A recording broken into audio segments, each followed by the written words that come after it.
David had always believed that life in Greenwood Village was too small for his big dreams.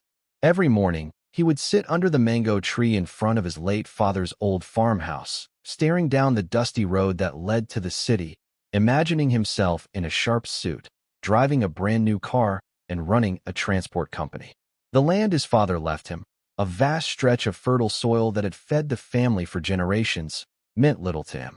To David, it was just acres of weeds and bush, a relic of a life he didn't want. His uncle Peter tried, over and over, to make him understand its value. "David," he would say, his voice carrying the authority of age, "your father toiled under the sun for that land. That soil has history, it has life. Don't make the mistake of treating it like nothing." But David would nod impatiently, pretending to listen, while his mind wandered to the sound of engines and the thrill of city life. When the opportunity came, it was almost too easy. A man named Mr. Adams arrived in the village with a convoy of shiny SUVs. He was looking for land, big land, to build a factory. He wore an expensive wristwatch and spoke with the confidence of someone who could buy anything he wanted.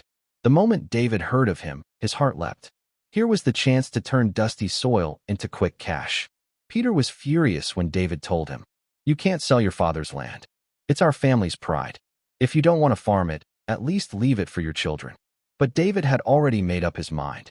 All he saw was the money that would pay for buses, drivers, and a new life far away from Greenwood. The transaction happened in secret. No elders, no family approval, no prayers.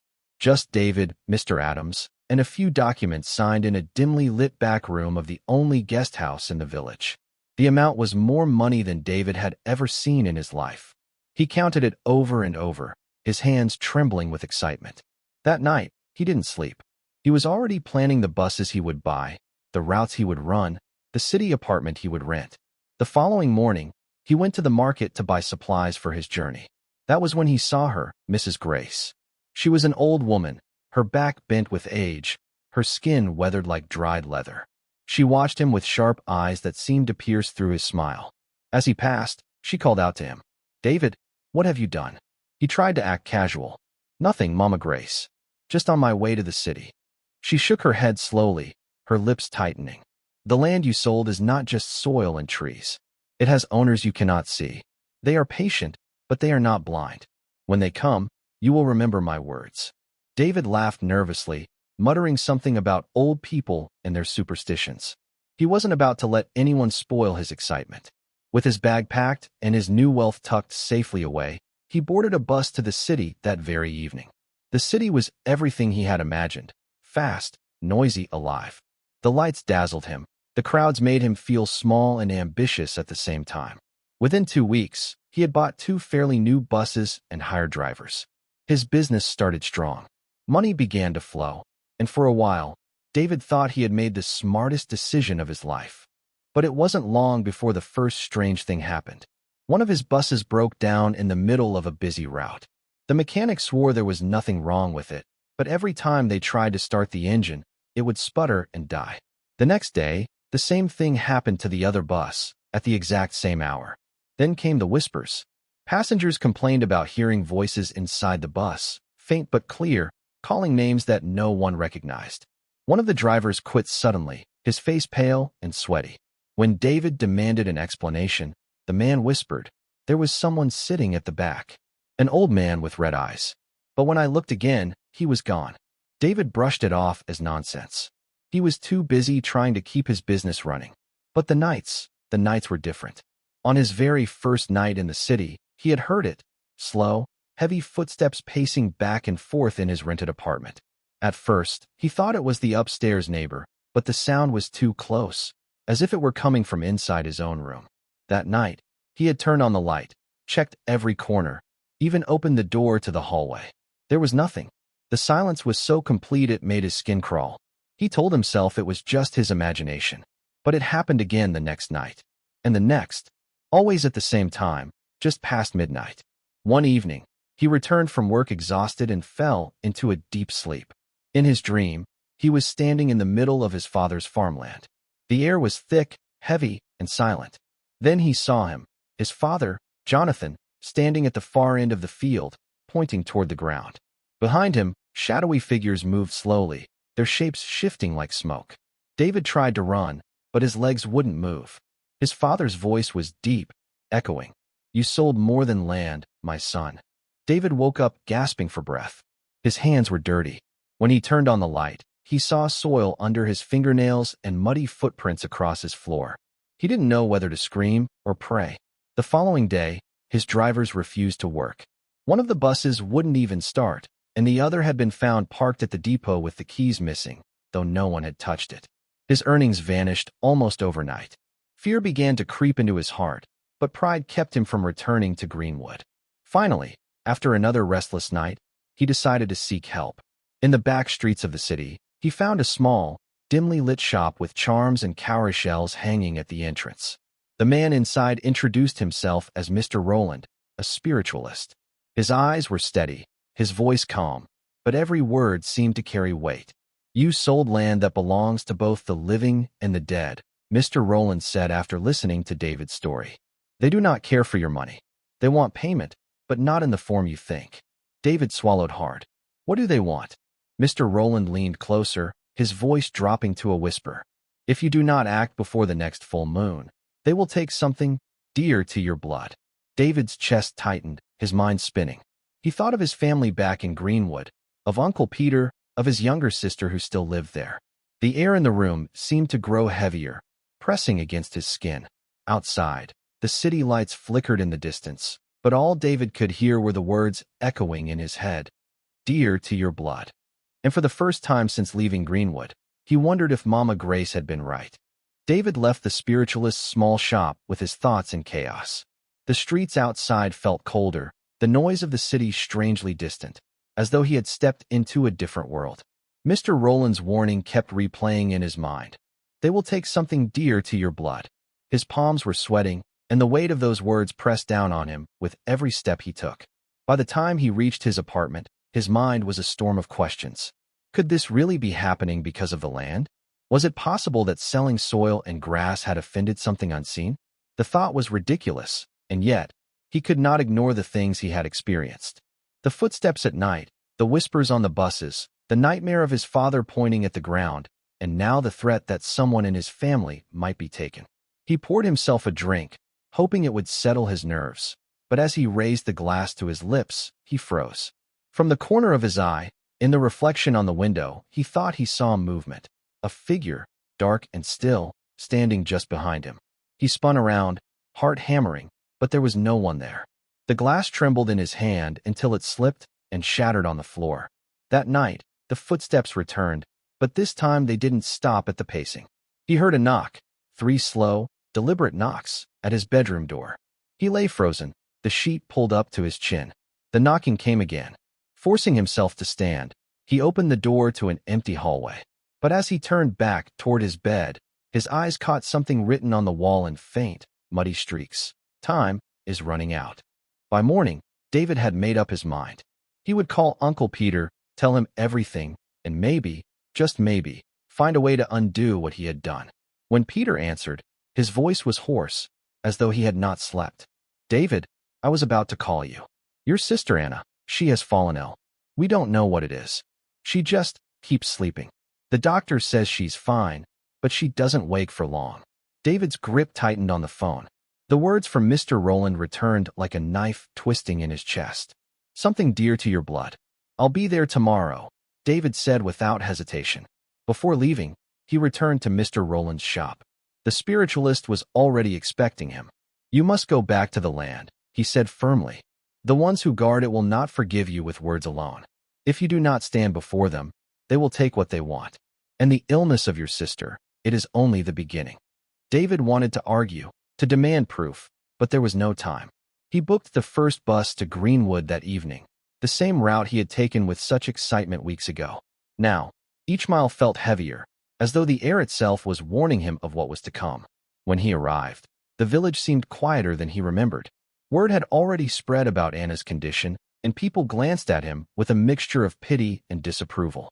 Uncle Peter met him at the gate, his face lined with worry. "Your sister is inside." And David, he hesitated, looking his nephew in the eye. "People are talking. They say you brought this on us when you sold the land." David didn't respond. He couldn't.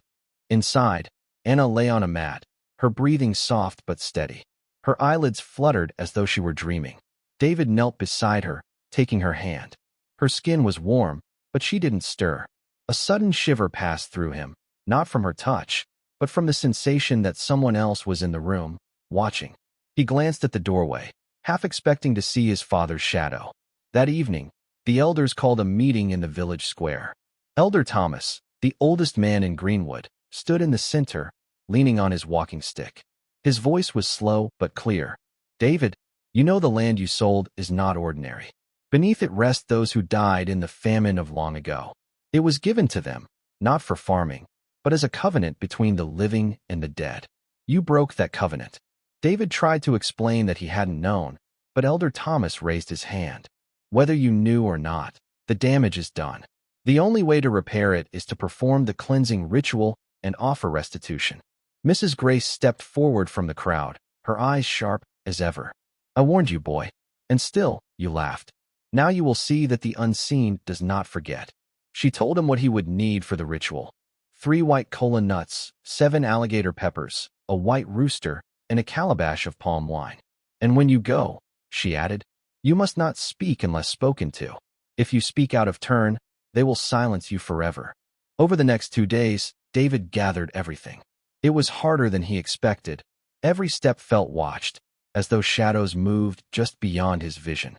At night, he slept lightly, waking often to the sound of breathing beside him, though no one was there. Anna's condition did not improve, and the pressure on his chest grew heavier with each passing hour. Finally, the night of the ritual came. The moon was bright, casting silver light across the village. Mrs. Grace led the way, with David carrying the offerings in a woven basket. Elder Thomas followed close behind, murmuring prayers in a low voice. They approached the land. It was now fenced off, the sign of Mr. Adams's construction company nailed to the wooden posts. As they stepped inside, the air grew colder. The wind picked up, whispering through the trees in a way that made David's skin crawl. They reached the center of the land, where the soil seemed darker, richer, almost black. Mrs. Grace set the basket down and began to chant in a language David didn't understand. Elder Thomas joined her, their voices weaving together like an old song. Suddenly, the wind died. The air was so still that David could hear his own heartbeat.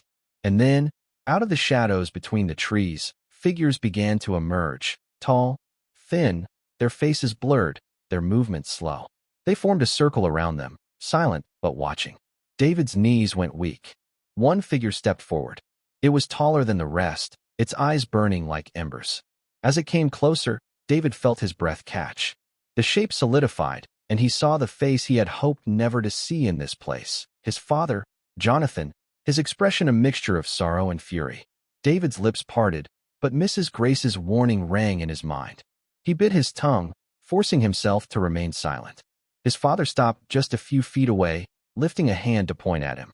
The other spirits leaned forward, their eyes glinting in the moonlight. And then his father spoke. His voice was deep, echoing like it came from inside the earth itself. "David, you have come back. But will you pay the price?" The other spirits began to close in, the circle tightening. David could feel the air pressing against him, as though the land itself was pulling him down. Anna's face flashed in his mind, her still form lying on the mat. His heartbeat thundered in his ears.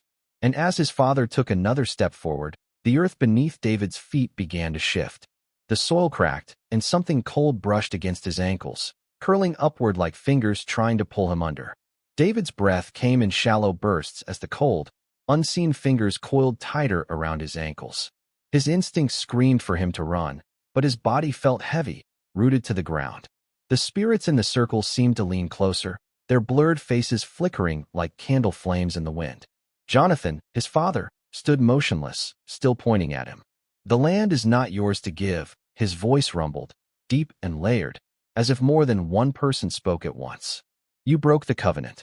Do you know what that means?" David swallowed hard but didn't answer. Mrs. Grace had told him to remain silent unless spoken to directly, and even then, to choose his words carefully. Jonathan's burning eyes shifted to the basket of offerings lying on the ground. Mrs. Grace stepped forward, her voice firm but respectful.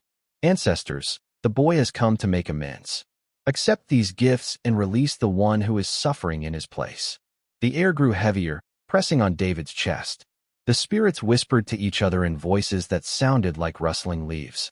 Then Jonathan gestured toward the offerings. The rooster in the basket let out a sudden, sharp cry, thrashing against the woven walls before falling still. "Place it in the earth," Jonathan commanded. Mrs. Grace nodded at David. "Do as he says." His legs felt stiff, but he forced himself to kneel, pushing aside the cold soil with his bare hands. The dirt was damp and darker than it had any right to be, and the deeper he dug, the more it smelled of something old and heavy. He placed the rooster inside, followed by the cola nuts, the alligator peppers, and finally the calabash of palm wine. As soon as the last item touched the earth, the wind picked up again, circling them like an invisible wall. The spirits swayed in rhythm, their blurred forms growing sharper for a moment. David could almost make out their faces, each one marked with deep sorrow. Jonathan looked down at him. "Restitution is not paid with gifts alone. What you sold must be restored. Until the land returns to the bloodline, the curse remains." David's mind spun. "Return the land," he said before he could stop himself. Several of the spirits hissed at the sound of his voice. Mrs. Grace threw him a sharp glance. Jonathan didn't react to their anger, but stepped closer. "You will reclaim what was ours. If you do not, the one you love will cross into our world and never return." The wind died abruptly, and just like that, the spirits dissolved into the darkness between the trees. David stood trembling, unsure whether the ground beneath him was truly solid again or if it could swallow him at any moment. Mrs. Grace's voice broke the silence. "They have given you a chance. Do not waste it." Elder Thomas placed a hand on his shoulder, his grip firm. "You must speak to Mr. Adams. Buy the land back, whatever it takes. If he refuses, then we will need to take other measures." Back in the village, David spent the night pacing in Uncle Peter's hut, his mind filled with images of Anna lying still on her mat. At dawn, he borrowed a motorcycle and rode to the town where Mr. Adams had set up his construction headquarters. The man was sitting in a wide office, sipping tea when David arrived. "David," he said with a smug smile, "to what do I owe the pleasure?" "I need to buy back the land I sold you," David said, wasting no time. Mr. Adams chuckled. "Impossible. I've already started work. That land is worth 10 times what I paid you now." David's hands clenched at his sides. "Name your price." The man leaned back, eyes narrowing. "You don't have the kind of money I'd ask for. And even if you did, why would I sell it? I don't believe in all this ancestral nonsense your people talk about. The land is mine now." David left the office with a knot in his chest. The thought of returning to the village empty-handed made him feel sick. He sat on the motorcycle for a long time, staring at the road, wondering if there was any other way. When he returned, Mrs. Grace was waiting for him near the village gate. "I knew he would refuse," she said quietly. "Some men think they can hold the earth in their fists. But the earth belongs to no man. There is another way, dangerous, but possible." "What way?" David asked. "You must call them again," she said. "Not in peace, but in demand. They can drive him away themselves. But once they do, you will owe them something greater." David hesitated. The last encounter had left him shaken to his core. The idea of summoning the spirits a second time, especially in anger, was terrifying. But the image of Anna lying pale and unmoving in the hut pushed the fear aside. That night, under Mrs. Grace's guidance, David prepared a smaller ritual at the edge of the land. This time, they used no rooster, no wine, only a fire, burning with herbs that sent thick smoke curling into the air. The wind began to stir almost immediately, carrying with it a low hum that seemed to come from all directions at once. The darkness around them deepened, and the figures began to form again, stepping out from between the trees. They were faster this time, their shapes more defined. Jonathan appeared last, his gaze sharp. "You call again so soon," he said. David's voice shook, but remained steady enough. "Mr. Adams refuses to return the land. I ask for your help to drive him away." The spirits shifted, their eyes glinting. Jonathan stepped closer, his shadow stretching unnaturally long across the ground. "We can do this," he said. "But what we take from him, we must replace with something from you." David's throat went dry. "What do you mean?" Jonathan's face remained unreadable. "When the land returns, you will owe us, not just with wealth, but with service. The living rarely understand what that means until the day comes." The other spirits began to close in again, their whispers growing louder, like the rustle of dry leaves. Mrs. Grace stood silently, watching, as though the decision was David's alone. The fire crackled between them, sending sparks into the night air. David's heart pounded in his ears as he realized that if he agreed, he might be binding himself to something far worse than losing his business. Jonathan extended his hand. "Say yes, and the land will be yours again by the next moon."